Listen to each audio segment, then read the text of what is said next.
UFC is done for the year in 2022, and next year, this man, the notorious Conor McGregor, will be coming back at some point. Um, but today's video, as you can see in the thumbnail, as you can see in the title, it's about the worst case scenario and really about the truth that the UFC needs to accept. It's pretty much about to be over for McGregor. Okay, he may win his next fight, he may get another title shot, but do we all really see him recapturing the heights that he did in 2015, 2016? I personally don't, and I think the UFC would be stupid to be banking on this happening. Um, so I think the UFC has some options here, and they need to find new stars that can take the place of Conor McGregor. Because looking at his current record, he's lost a lot recently. Obviously to the best guys in the lightweight division, but um, it's entirely possible he can come back. It's entirely possible. McGregor's a savage, dude. He's entirely possible. But look, straight up, listen. All right, he's getting older. All right, we can't really hold him to the standard that he used to be. The magic is a bit gone, I think, as well as his personality has changed a bit. So today I'm here to propose what the UFC needs to do. They need to find a new star. They need to find a new McGregor. Okay. When I say a new McGregor, no, I do not mean someone that dresses like McGregor, talks like McGregor, acts like McGregor. Okay. Cejudo, mate, relax, alright? This video is not about you, buddy. Okay, what you're looking for? You're looking for someone that can talk a bit of shit, okay? You're looking for someone that can draw mainstream kind of attention, be it positive or negative. Someone that's gonna draw attention, sell pay-per-views. And another way they can really do that is by, lastly, having a very exciting fighting style, okay? I'm not putting a guy on here who's 27-0 or 26-0 with the most boring style in the division. You need someone that you can put highlight reels up of on Instagram, and you need someone that you can promote their fighting style as well as their talking shit. And a lot of it as well comes to rivalries. So I'm going to be talking about the division that these guys are in. And today I'm going to be presenting 5 options that the UFC can replace Conor McGregor with, okay, in 2023 and beyond, okay? These are young guys. They have time. You need to put the rocket behind these guys. You need to push these guys, all right? I'm going to go from least likely to most likely. So I'm going to start off with Adrian Yanez in the bantamweight division. Now, I know what you're thinking. I just told you, bro. It's not about if they act like McGregor, look like McGregor, okay?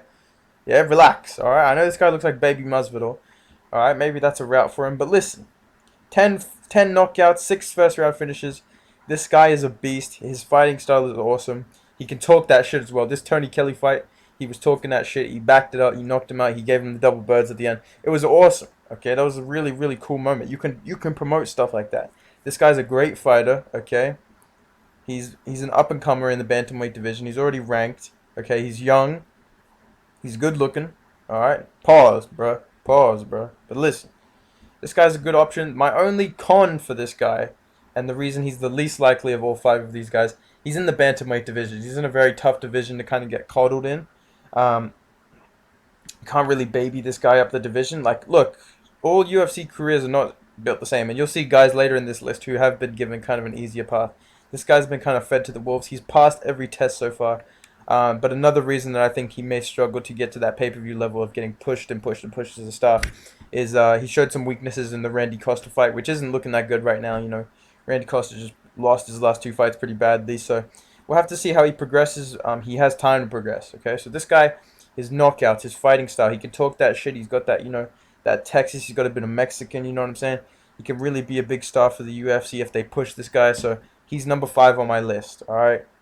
Number 4, the real lightweight they should be pushing right now. They're pushing Paddy Pimblett. He's not the next McGregor, bro. You know what I'm saying? Part of this as well, they need to win. They need to be able to get to a main event level. And I think Yanez could end up at that top 5, top 6 level at bantamweight. Do I see him becoming champion? Right now, I can't say for sure, but that's what this list is also based on. I should have added that at the start. Okay, so moving on. Number 4, Terence T-Rex McKinney. 12 first-round finishes in 13 wins.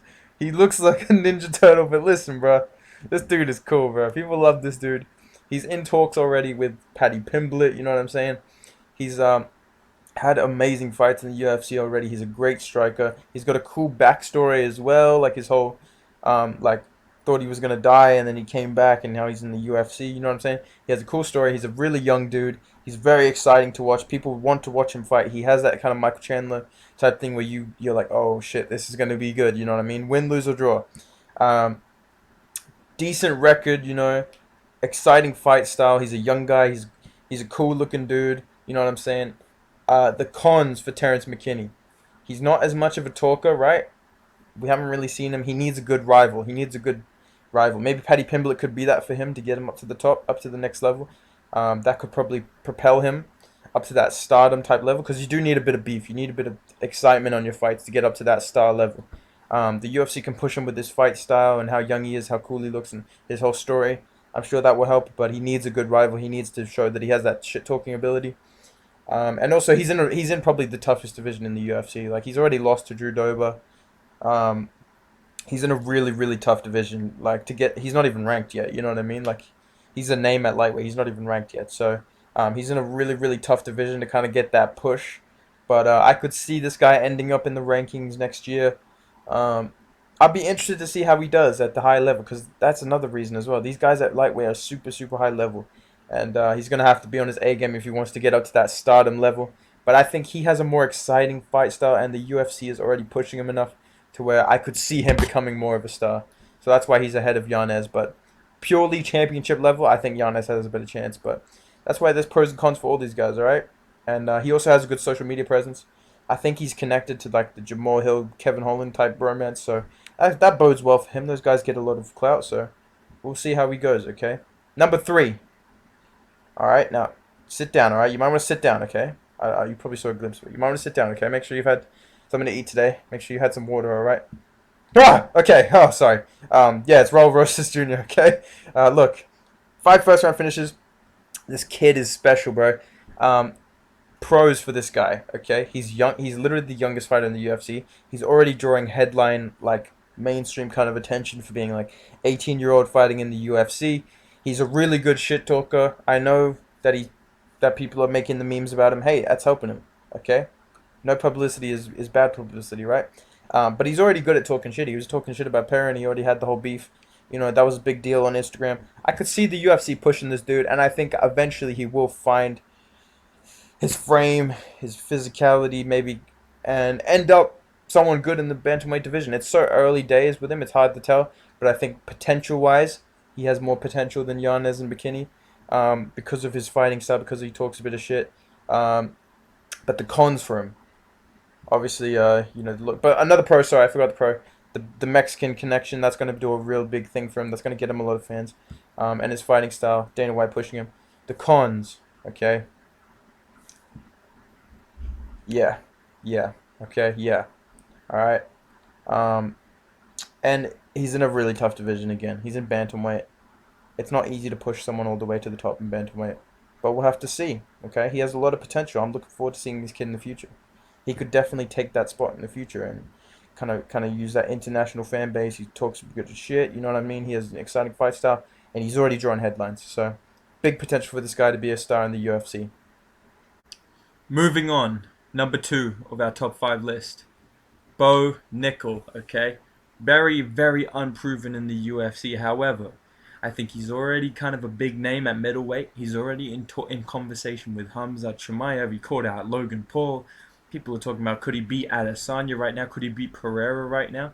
So I think from a skill perspective, potential-wise, I think he has the most chance to go far in the UFC simply because he's in middleweight, mate. He's in the shittest UFC division. So, bro, Derek Brunson's top 5. Bo Nickal could end up top 5 any day now. So it's really, he's got that going for him.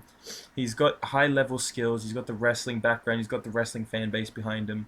He's a good talker. He's not necessarily a shit talker, but I think he has the look. He has the style. He has the talk because he does. He's not a boring wrestler. He finishes guys. He's knocking dudes out. He's submitting guys. He's aggressive. He trains with a good team. He's got a bit of social media like Sean O'Malley type vibes going. So he does have that star potential. The only problem is with him being a middleweight. Well, first of all, he's very unproven. Second of all, he's at middleweight, bro. Who is he gonna beef with? Who is there that's like an entertaining fight for him? You know what I mean? Like Adesanya will be like a bit of a trash talking. I would love to see him against Sean Strickland at a press conference. That would be something that the UFC could do if they want to make some money. You're welcome. Put Bo Nickal against Sean Strickland. 1 win for Nickal, 1 loss for Strickland. make it happen. You're welcome, okay? But he's at middleweight, so it's a bit of a shit division. No one really cares. The title picture is going to be very fucking hazy for a while, so he's not at that like money division, like lightweight, light heavyweight, heavyweight. Well, not light heavyweight nowadays, but you know what I'm saying, like heavyweight, lightweight, you know, bantamweight. These are like the money divisions that all the big fights really happen in. His biggest fights that he's going to get is Pereira or Adesanya in the future, but we'll see, man. Bo Nickal has a lot of potential, and I think the UFC is really going to push him, and I think he's really good, man. I think I saw his first fight in Icon FC, and I was like, dude, this guy's a can crusher. But then seeing his Contender Series fights, yeah, he's fucking good, bro. So I think there's a lot of potential for Bo Nickal to be a star. He's got the look, you know what I'm saying? He's got the personality, he's got the style, he's got the skills. He's in the right division, I think, for his skill set. So a lot of potential for Bo Nickal to be the next pay-per-view star for the UFC, alongside Chimaev and O'Malley and who else, you know? Those guys that the UFC are currently pushing already as the next faces of the UFC. This guy could fit in right alongside them, maybe as the main guy, seeing how good he is. But number one, the best option to replace Conor McGregor, it's kind of a no-brainer. Ian, the future Garry, okay? 10-0, great record. He's in welterweight, okay? So he does have a good chance to get up to the rankings, because outside the rankings, it's a bit touch and go sometimes. Generally a pretty good talker. I think he's not as much of a shit talker as Conor, but the Irish heritage, the Irishness of this dude, if you will, right? That's the thing. The Irishness of this guy. He's going to have a fan base, okay? He can talk a little bit of that talk, and I think naturally people just don't like him. He's got one of those faces, bro. You know what I'm saying? He's got not one of these. Jesus Christ, he's not one of those faces. One of these faces. You know what I'm saying? Like, people just don't like him for some reason, and that draws attention. So, I can see him getting a lot of attention as he rises up. He's got a bit of that O'Malley factor where people want him to lose, kind of. So, I could see him, you know, making a good run at welterweight. His cons, obviously his pros. He's a great fighter. He's in welterweight division. It's a good division. There's some good fights. There's some big fights there. His cons at welterweight is it's a very wrestling heavy division. He's not exactly a wrestler, so there is a chance for him to kind of run into some stylistic kind of brick walls for him. But also, he's not really a finisher. So he does have some knockouts, some first round finishes, but in the UFC at the moment, I think it would be fair to say he's not exactly a finisher. He's more of a decision guy, and he kind of really showcases his technical side, which I think is really impressive. But for the fans, it could lead to like an Adesanya type comparison, or like a... People just don't want to watch fucking decisions, bro. Okay? People want to watch finishes, dude. Okay? If this guy goes out there and starts first round finishing people, I can definitely see the UFC putting him on the rocket ship, sending him straight to the fucking top. But all these guys, right? All these guys have the potential to take off if the UFC machine gets behind them. If you want to get behind fucking weirdos like Paddy Pimblett, bro, and like, I like Sean O'Malley. He's a good fighter. He seems like a good dude. But he's not a shit talker, bro. He's boring as fuck, bro. You need these guys who can talk, who can sell a pay-per-view, you know, who don't need social media to do it, you know what I mean? But also have that ability. And you need guys with exciting fighting styles, okay? These guys, I think, have the potential to be the entire package, okay? I think Sean O'Malley is like the prototype. He can fight. He has social media, but he can't really talk, okay? He's not really a shit talker. You know what I mean? I want press conferences like the UFC 205 one, bro. I want those old, like, go big days, you know, 189, you know? You ring back to your wife. It's a celebration. Break out the red panties. That's the day. That's the type of days we need, bro. We need fucking, like... We need, like, the Chad Mendes McGregor type trash talk, bro. We need the Diaz McGregor type trash talk. So these guys need rivals as well.